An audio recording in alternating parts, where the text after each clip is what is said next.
Hi, my name is Megan Zodi. I'm Dominic Ragazzino. And our presentation today is going to be on physician-aided death. So, me and Meg, the first thing that we want to jump to is the history of physician-aided death, starting with the first push for legalization. This happened in the early 1900s. Next, in 1980, Jack Kevorkian invented first self-administered lethal injection. In 1990, the first patient-use self-administered injections. But then in 1999, Kevorkian was in prison for second-degree murder because not only was he giving self-administered injections, but he was also administering injections, which was highly illegal. And then in 2008, the first state started to legalize PAD. So going off of this, the first state that legalized PAD was Oregon, and then Washington, Montana, New Mexico, and Vermont. Then we went into California and Colorado, followed by Hawaii, New Jersey, and Maine. So there are currently 10 states and Washington, D.C. that have legalized physician-aided death, or PAD, and there are 40 that haven't. So, what do me and Meg believe? Well, we believe that physician-aided death should be legal and a choice for all patients that are terminally ill. We will be examining the background information on why we believe that it should be legal and why certain things like utilitarian views promote PAD and why stuff like physical job description and religion are against it. So starting off with autonomy, patient autonomy is very important in PAD. Patient autonomy is the competent patient makes the medical decision for themselves. Emphasis on competent. And also, this examines the patient's self-awareness and what they believe is best for themselves. Who better to believe what is best for them than themselves? But in opposition to patient autonomy is paternalism. Paternalism is the overriding of a person's actions or decision-making for his own good. So a lot of individuals believe that paternalism is important in the medical setting because some patients don't have the same medical background that the physicians do. So these physicians should be able to override their decisions and ultimately come up with the best decision in the medical field for their patient. Along with paternalism is physician autonomy, and this physician autonomy is the freedom to determine the conditions in which the physician is working and the care that they are providing to these patients. So, with autonomy and paternalism and physician autonomy combined, we believe that this is the best approach in viewing autonomy for physician-aided death. So we believe that combining these and making this almost harmonious marriage of patient autonomy, physician autonomy, and paternalism, we can use all of those and show that autonomy is important, but in all perspectives, not just the physician or not just the patient.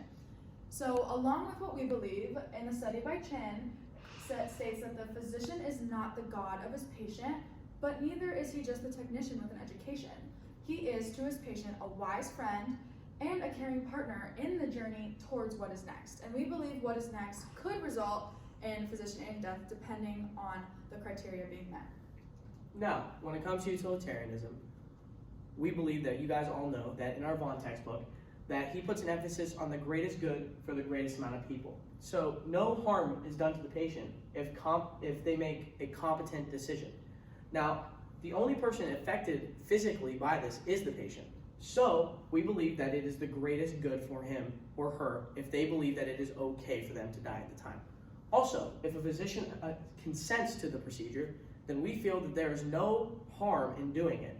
As long as both are on board with doing it, we believe that it is the greatest good for the greatest amount of people, and that is what also a utilitarian would believe. Now, this also is the potential to free up medical supplies or hospital beds. So, for example, a patient with stage 4 terminally ill cancer that will not survive, we believe that it would be a good decision for them to use PAD for say someone who has stage 1 cancer, and it could be save their life if they had that chemo treatment that is being used by that stage 4 patient that is terminally ill. We believe that also that with utilitarianism, if the patient does decide to do this, they are not harming any other individual physically, they are only harming themselves, but we don't view it as harming themselves because they have consented and competently made this decision. So going with an argument against physician-aided death is the physician's job description. So the AMA describes the physician's job as they need to honor their patient's needs, they need to provide care in emergency settings, they need to respect and honor the decision to refuse life-sustaining treatment, and they should not discriminate their patients. But what if we add to this job description? So what if there is a specialization that the physicians can have in order to perform physician-aided death?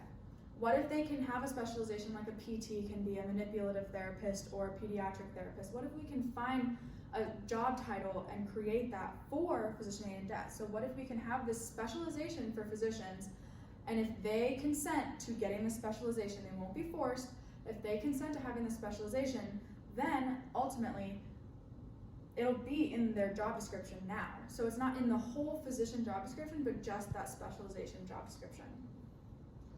Now, when it comes to religion, we found two that were for it. So, the Jewish believe that PAD does not jeopardize a patient's future because they don't believe in anything after death. Now, some Christian churches, like United Church of Christ, want to preserve autonomy. They want to make it okay for patients to decide what they want to do with themselves. They believe it's okay for patients to make their own decisions as long as they're competent. That's what we believe also. So, but we did find some religions that were against PAD. For example, Buddhism and Hinduism believe in reincarnation. So the suffering in the physical world, if you end the suffering early in the physical world, it could extend and make it long-term after death. And also certain forms of Christianity, like Catholicism, believe that you should not hinder God's plan for the soul. That's why they're pro-life all the way around. They don't believe that it would be good to end your own life because God wasn't ready for you. Also, Muslim communities believe that suffering has a purpose, that they believe it's okay for people to go through a little bit of suffering. So, but when talking about religion, me and Meg don't find this argument to be good for PAD because there's no sound perspective. It's a bunch of beliefs and values that individuals hold, and it's very opinionated, and it goes off of what you believe. It's a personal belief. It's not a fact. It's what you believe. There's not one central argument with religion. There's multiple different arguments between religions, within religions. So we believe that there is no sound argument when using religion to argue for or against physician-aided death, but it's an individual value. So, I want to read this case study. A middle-aged woman diagnosed with acute myelogenous leukemia has refused chemotherapy for her condition. She is educated, articulate, and quite aware that she will certainly die without treatment. She is upset by her diagnosis, but is not depressed. Her close family wishes she would accept treatment because they do not want her to die, but even so, they honor her refusal.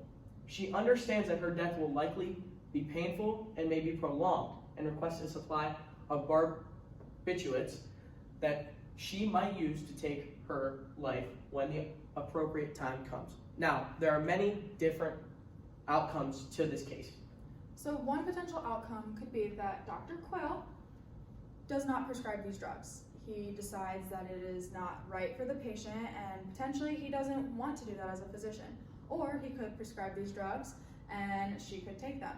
So what actually ended up happening was Dr. Quill did prescribe these barbiturates, and the patient ultimately took them and ended her life. The reason behind Dr. Quill's decision was that he believes that there should be a soundness between the relationship of the physician and the patient. So they need to come to this conclusion together and ultimately respect each other's values and their individual beliefs, and to almost make this harmonious decision together. So they need to put their perspectives together, and Dr. Quill, as the physician, believed that as he consented to doing this procedure, he was okay with it and and prescribed the drugs, and the patient ultimately made a decision for herself because she was terminally ill. So basically they came to this conclusion, and this is ultimately what we believe in. So our conclusion, we believe that we should view physician-aided death almost as a stoplight, so we can take these precautions as necessary. So we're going to start, we believe that the red light is the patient. If the patient is terminally ill and they are competent, they can make this decision for themselves based on their patient autonomy. But going off of that, Once we get to that yellow light, we believe that's the physician. The physician needs to consent to having the ability to perform this, and they also, if we have a specialization like Dom and I have suggested, then they are able to have that in their job description, and that is a part of what they can do as a physician. So once we have their consent, the patient's willingness, and there's no force in either the physician or the patient to perform this or to go through with this, but once we have that, we have the green light. Then the green light, if all requirements are met, that's the go-ahead. We believe that if the red and the yellow are met, that it should be perfectly okay for you to use PAD if you want to, and if the physician is okay with it. So ultimately, that's our decision. We believe that it's all right to have physicianing in death if we follow this stoplight method and evaluate all aspects and individual beliefs and values and come to building that relationship between the physician and the patient. Thank you. Thank you.